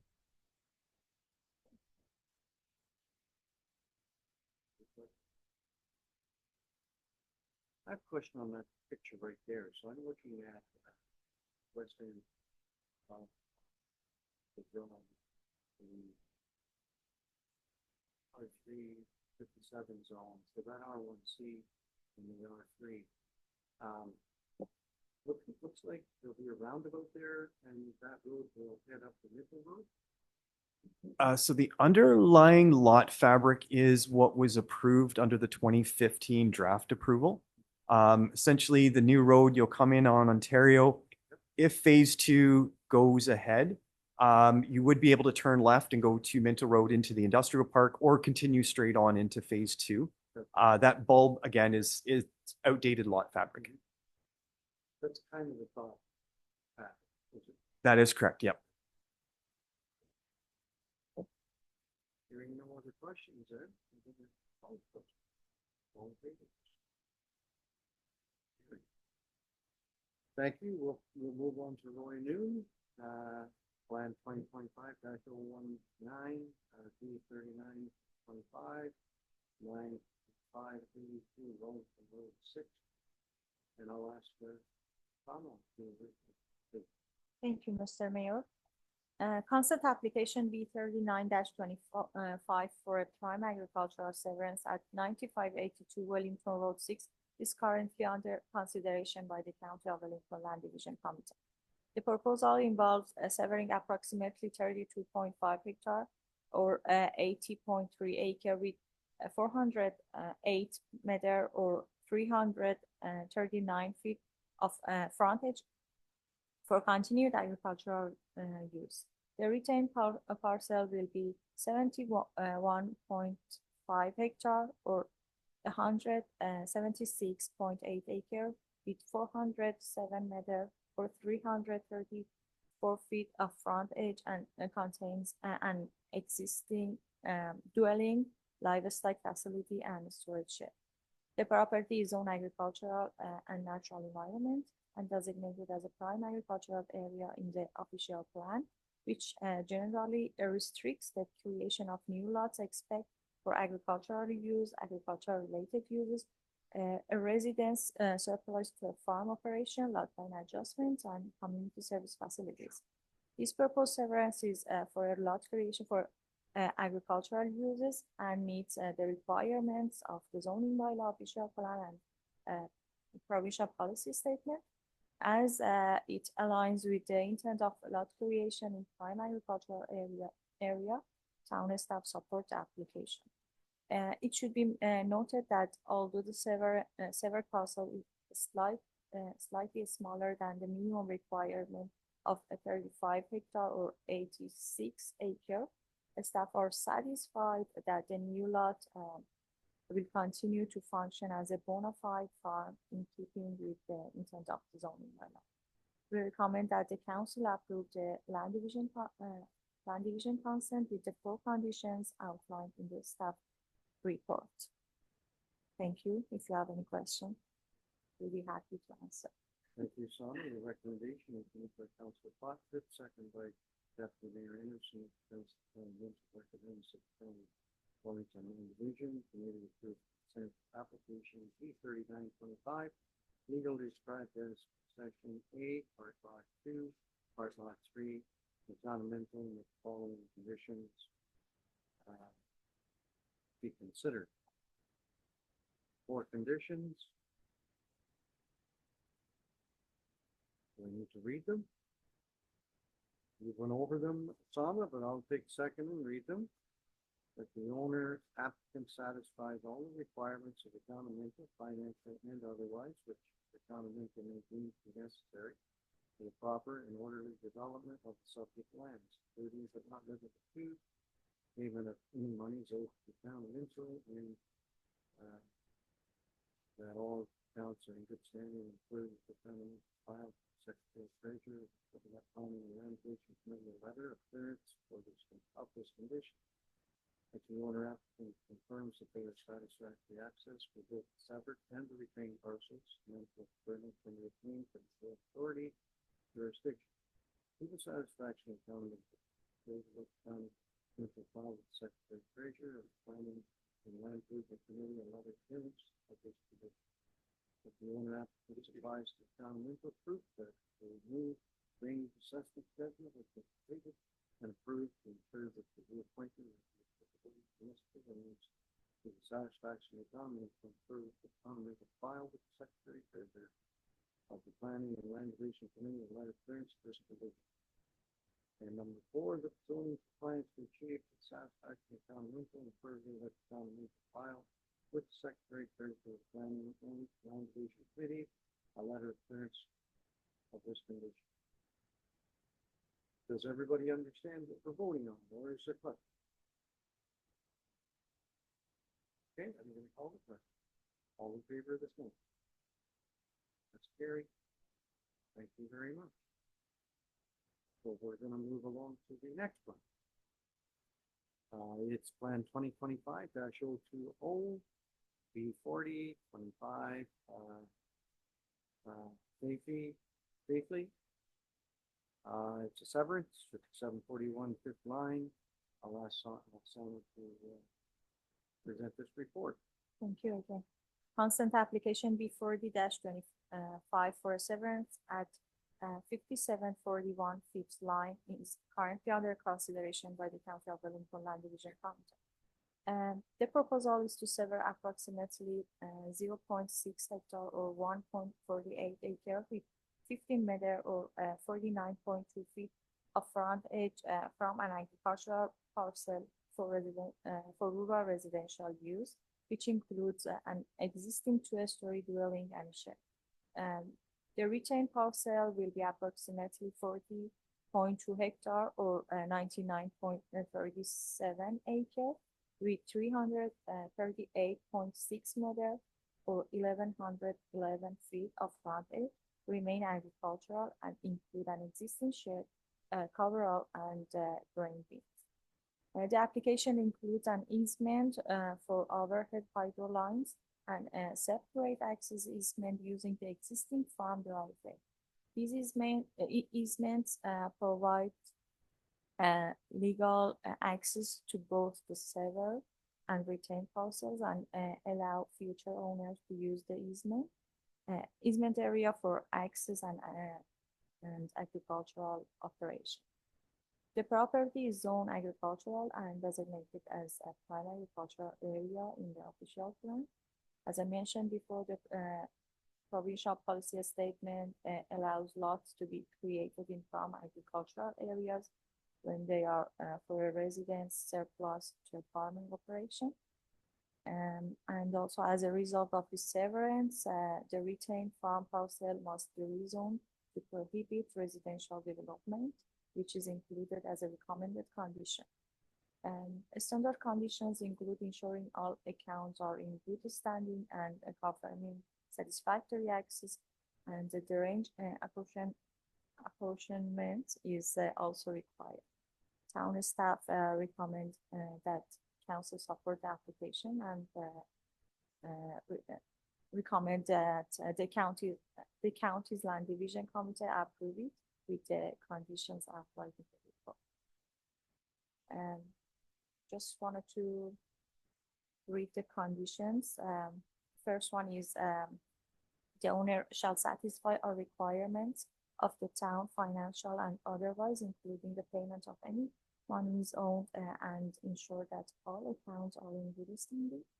And also the owner applicant shall provide the town of Minto with proof of that a new drainage assessment schedule has been completed and approved to ensure the reapportionment of the applicable municipal drain. And the last one is the owner applicant shall obtain a zoning compliance to prohibit residential development onto a retained parcel. Thank you. Shawna. We have a recommendation moved by Councillor Ellie, seconded by Councillor Zimmerman. Council Town Minto recommends. County Wellington Land Division Committee approve consent application B 40, 25, Walter and Barbara Baker for land legally described as in section 4 lot 29, municipal address 5741 fifth line. Town of Minto and the following conditions be considered, and some of Red Village condition.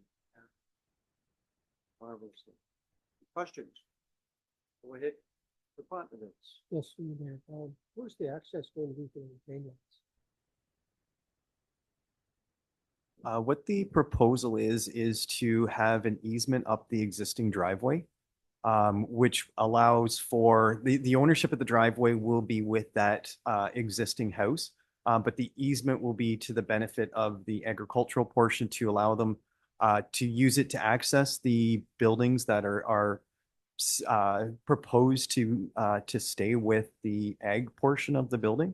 And also that easement will allow for the agricultural operator to use that easement land if needed for any portion of the agricultural operation. So I was looking at and considering where an auger is going to be and where a truck's going to be parked to fill the grain bins. So that easement will be, again, to the benefit of the ag owner.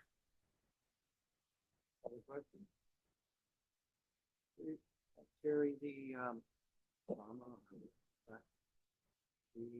overhead hydro lines easement. Are we looking at that right beside the driveway?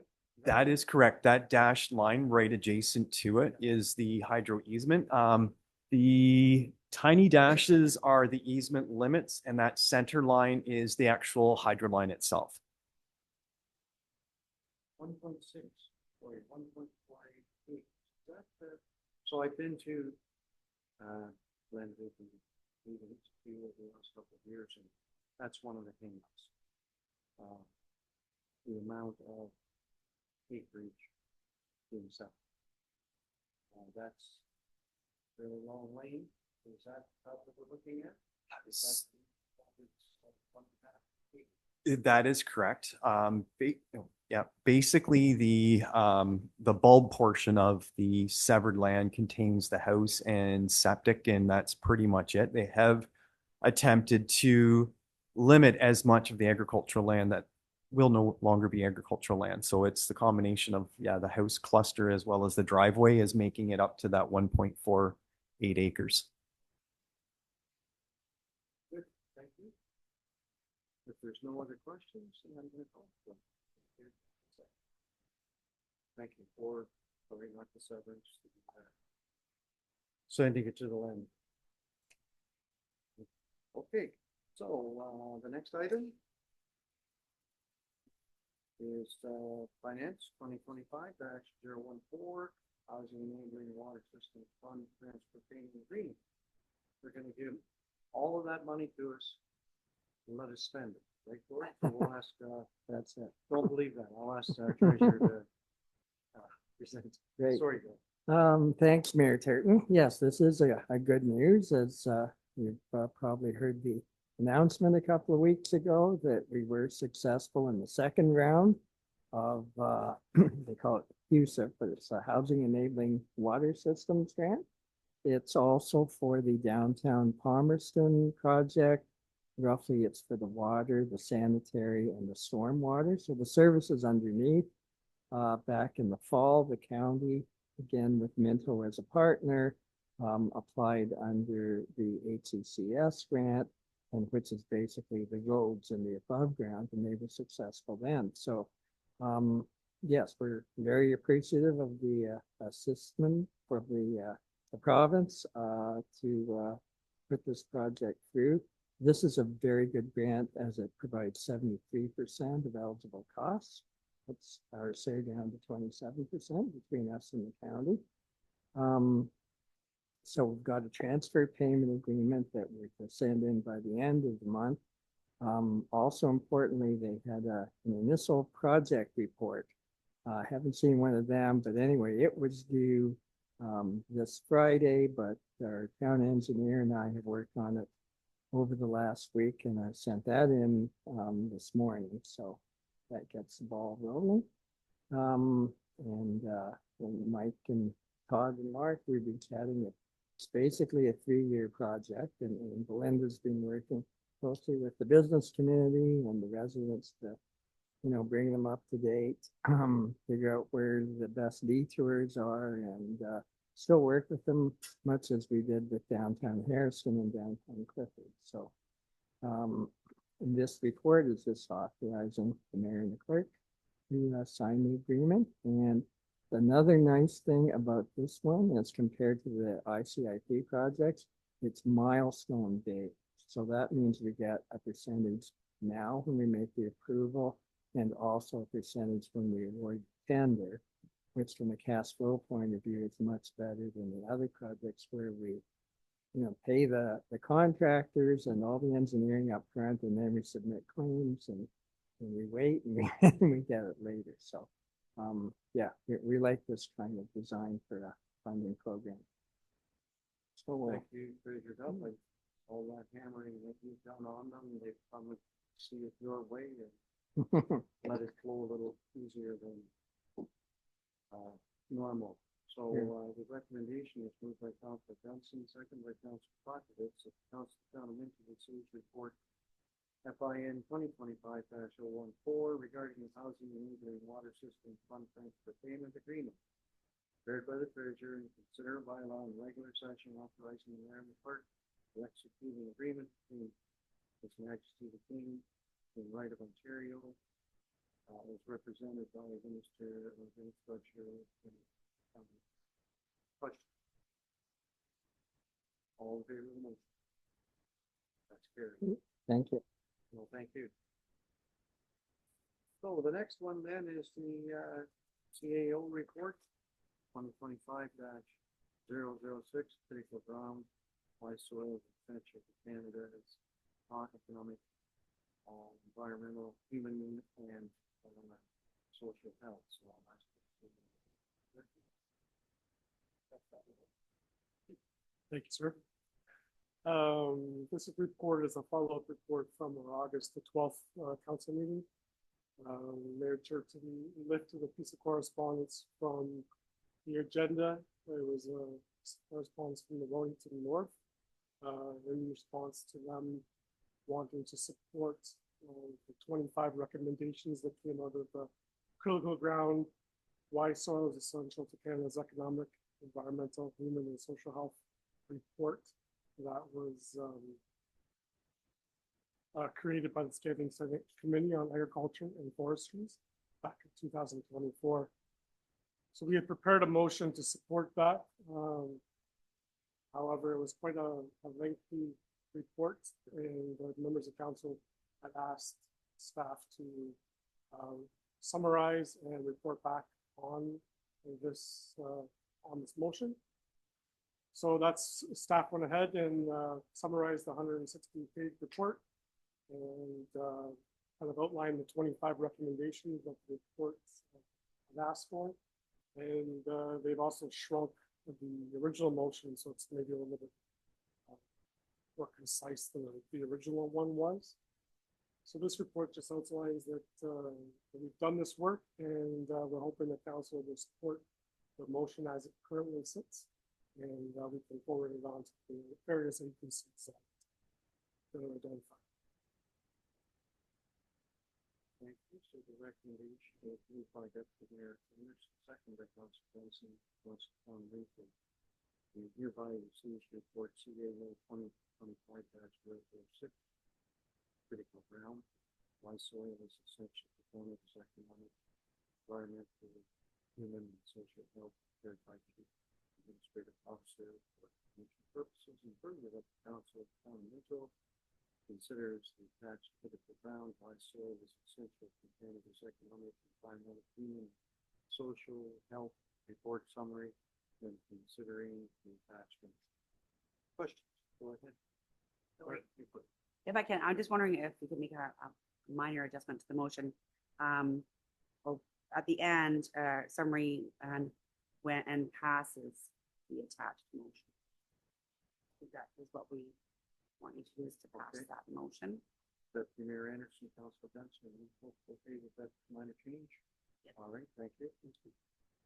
Okay, so everybody understands the motion?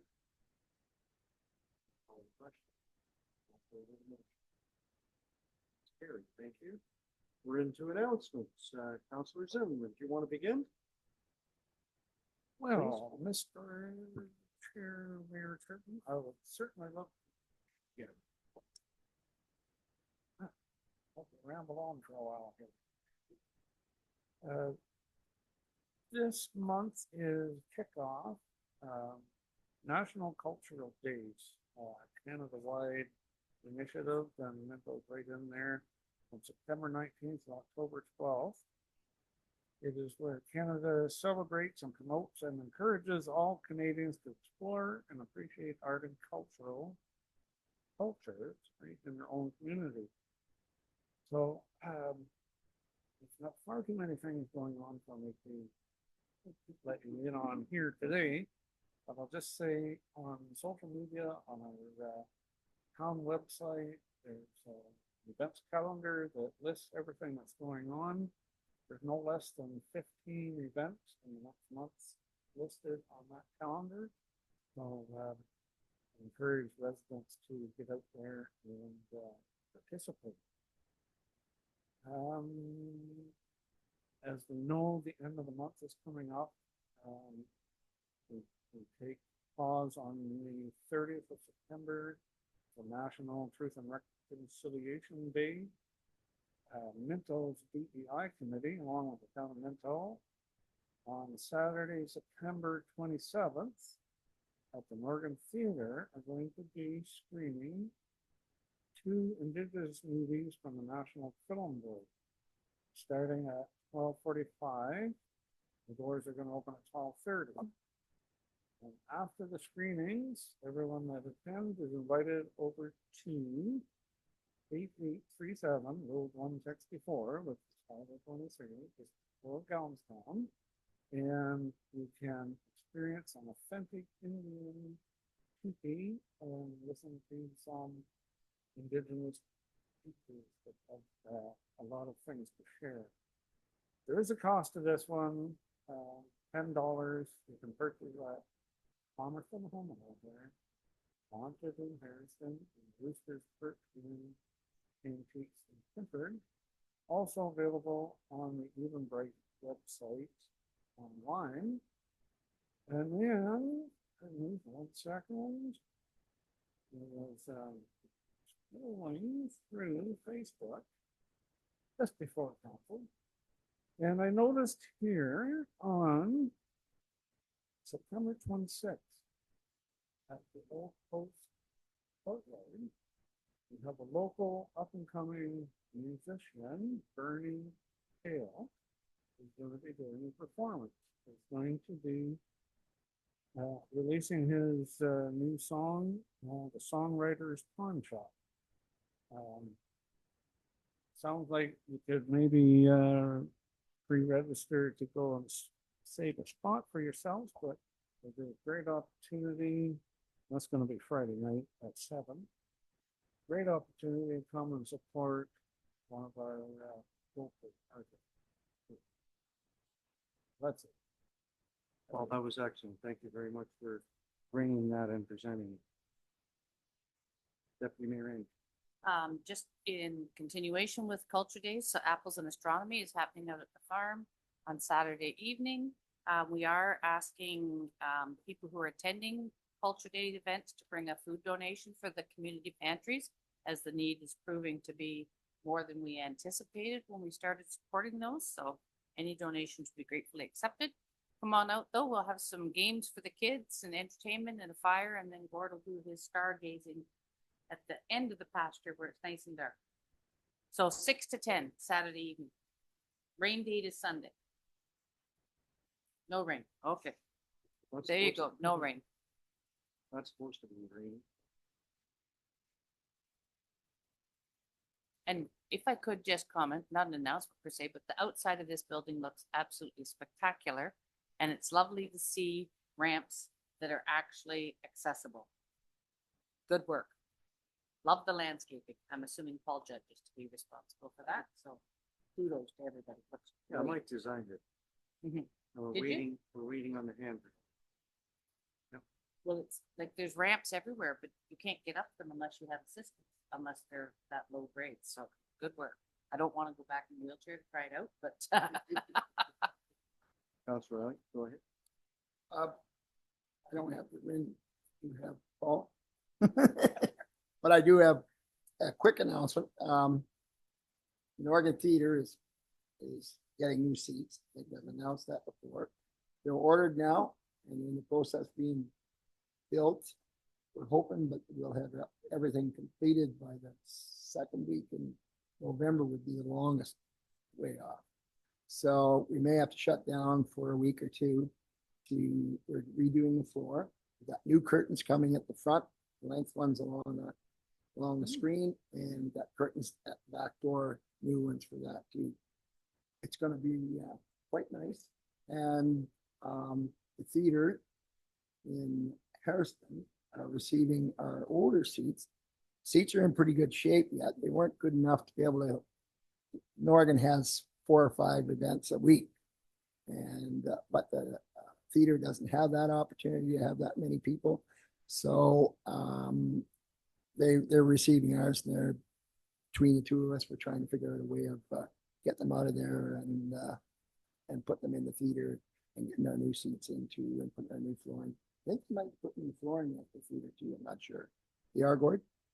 So I believe they're getting a quote anyway. so Yes. They hope to. okay.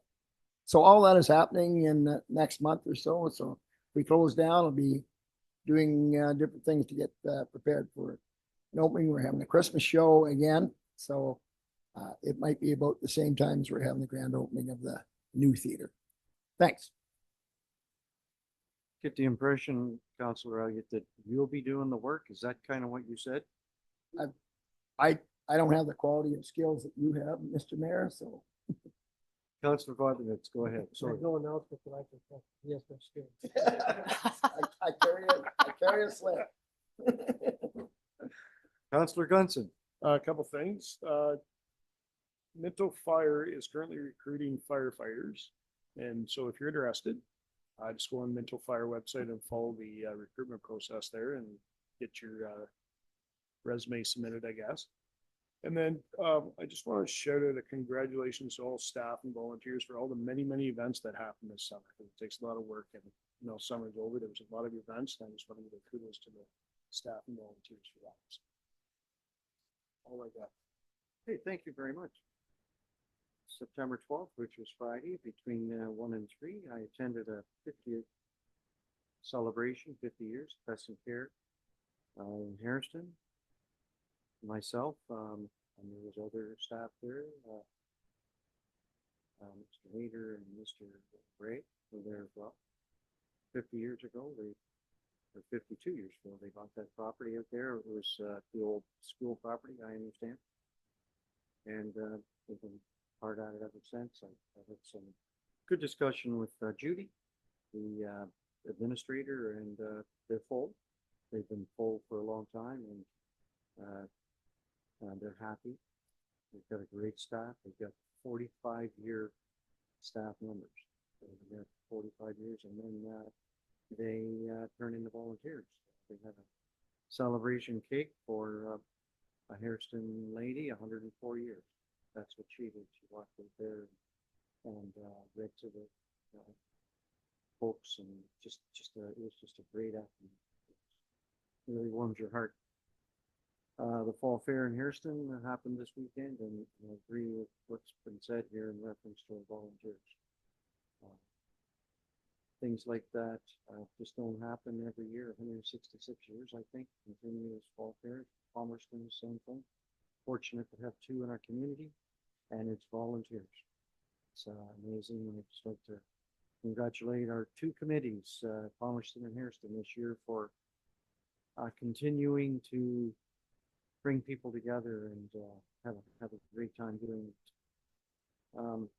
For those who are not aware, we lost a long service employee over the last 2 or 3 weeks, Mr. Dave Lyons.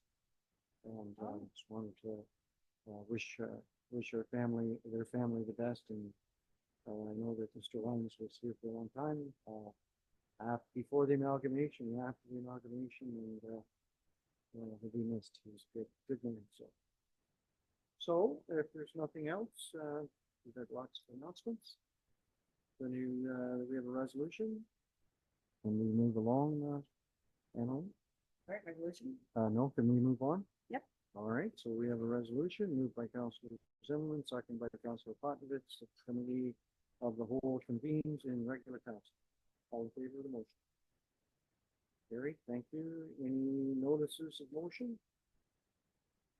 Okay, nothing under that heading, so resolution moved by Councilor Elliott, second by Councilor Johnson, that the Council Town of Minto ratifies the motions made in the committee of the whole. All in favor of that motion? Carried, thank you.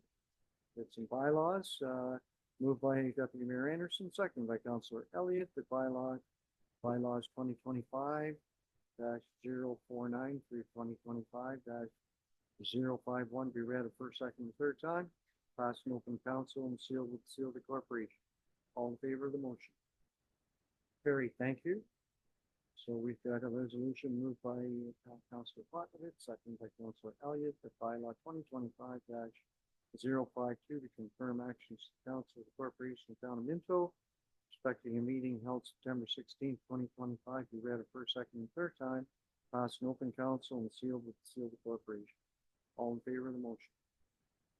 Carried, thank you. Adjournment, moved by Councilor Zimmerman, second by Councilor Johnson, that Council come into adjourn to meet again, all in here. All in favor of the motion? Thank you very much. So that was a long meeting, but it was very, we got a lot accomplished.